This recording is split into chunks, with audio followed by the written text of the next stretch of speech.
Le 30 octobre 2024, donc il y a à peu près un an, la demande d'aide médicale à mourir anticipée a officiellement été acceptée au Québec. Depuis cette date, il y a à peu près 250 personnes qui ont fait la demande. Mais ça implique quoi, la demande d'aide médicale à mourir anticipée? Pour les proches, pour le professionnel de la santé qui entoure cette personne, et évidemment, c'est quoi la demande anticipée d'aide médicale à mourir? Le principe d'aide médicale à mourir est assez simple. Quelqu'un qui a un cancer, une maladie qui est incurable, qui apporte des souffrances physiques ou psychologiques, peut demander de l'aide par des médecins pour mettre fin à ses jours. Tandis que l'aide médicale à mourir anticipée, fait que la demande a été faite quelques années avant que l'aide médicale à mourir soit reçue, c'est quand même assez nouveau.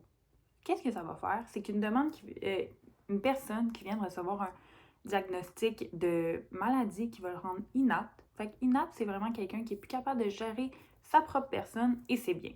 Fait que quelqu'un qui reçoit un diagnostic que la maladie qui est incurable va lui apporter ça, peut faire une demande avec un médecin, un professionnel de la santé, pour demander que dans quelques années, quand la maladie va être rendue vraiment plus loin, il peut recevoir l'aide médicale à mourir. Mais ça apporte quand même plusieurs enjeux. Par exemple, le moment d'administrer l'aide médicale à mourir. Chaque personne a un degré de tolérance assez différent. Fait que pour une personne, un certain niveau de la maladie peut être plus grave qu'un autre. Donc, c'est pour ça que dans le formulaire, dans la demande, il va y avoir vraiment une liste de symptômes que la personne va déterminer qu'à ce moment-là, c'est terminé, elle veut recevoir l'aide médicale à mourir. Mais ça, pour que ça soit appliqué, il faut qu'elle demande à une personne de confiance, qui est quand même un gros rôle pour cette personne-là, de dire, OK, je vois que maintenant, cette personne a officiellement tous les symptômes, je demande une évaluation pour voir si elle est vraiment rendue à recevoir l'aide médicale à mourir qu'elle avait demandé. Le deuxième enjeu qu'on pourrait voir, c'est vraiment au niveau du refus du patient. Exemple, au moment de procéder, si le patient refuse, une évaluation va être faite pour voir si son refus est dû aux symptômes de sa maladie ou vraiment dû à d'autres choses qui pourraient vraiment expliquer un refus vrai et ferme. Donc, si on voit que c'est vraiment à cause de la maladie, bien, le médicament, le traitement d'aide médicale à mourir va vraiment être administré. Tandis que si l'évaluation donne non, on ne procède pas, ben là, les procédures vont évidemment être arrêtées et la demande va comme être déchirée, donc enlevée du système. C'est comme si elle ne l'avait jamais faite. Certains médecins vont vraiment affirmer que le système n'est pas encore assez prêt pour recevoir ce genre de demande. Exemple, qu'il reste un petit peu trop de zone grise, surtout au niveau du refus du patient. Si le patient se débat, si c'est dur et ça devient plus un malaise au niveau de la chambre, c'est quoi qu'il faut faire? C'est vraiment ce genre de petite situation qui est encore un petit peu ambiguë pour certains.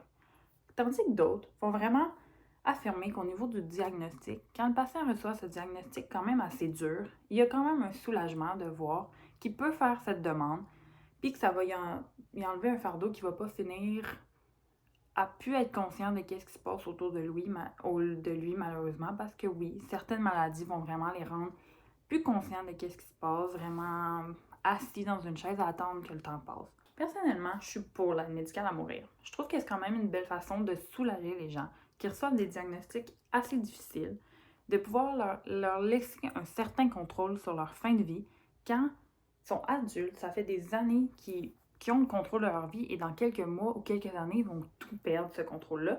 Je trouve que c'est une façon de leur laisser le contrôle de vraiment leur dernier moment. Chez certaines personnes, la maladie va pouvoir être présente pendant à peu près 15 ans. Dites-vous qu'il y a 15 ans, c'était en 2010. Apple venait de sortir l'iPhone 4. En tant qu'étudiante en soins infirmiers, qu'est-ce que je vois le plus souvent? C'est des gens qui sont même pas tristes pour eux. Ils se disent, je veux pas être un fardeau pour ma famille. Fait je trouve que l'aide médicale à mourir anticipée va leur permettre de se dire quand moi, personnellement, je trouve que je serais un trop gros fardeau, ça va être mon moment d'y aller. Fait que ça leur permet de ne pas se dire je vais donc mettre un fardeau pour ma famille et de leur enlever quand même un gros poids. Et même pour les proches, c'est quand même un soulagement de savoir que les dernières volontés de la personne vont pouvoir être respectées, de savoir que quand ça va être le temps de mettre fin à ses jours, que ça va être c'est ça qu'il voulait, c'est ça que la personne voulait vraiment. Donc finalement, personnellement, je suis vraiment pour cette demande anticipée d'aide médicale à mourir. Je trouve que pour le réconfort que ça apporte à la personne qui vient d'obtenir un diagnostic quand même assez difficile, tout le réconfort que ça peut y apporter de savoir qu'il y a encore un certain contrôle sur les derniers jours de sa vie, c'est quand même assez gros, c'est quand même assez important pour chaque personne. Donc, je trouve vraiment que c'est une belle chose qui vient d'être ajoutée au niveau du système de santé au Québec.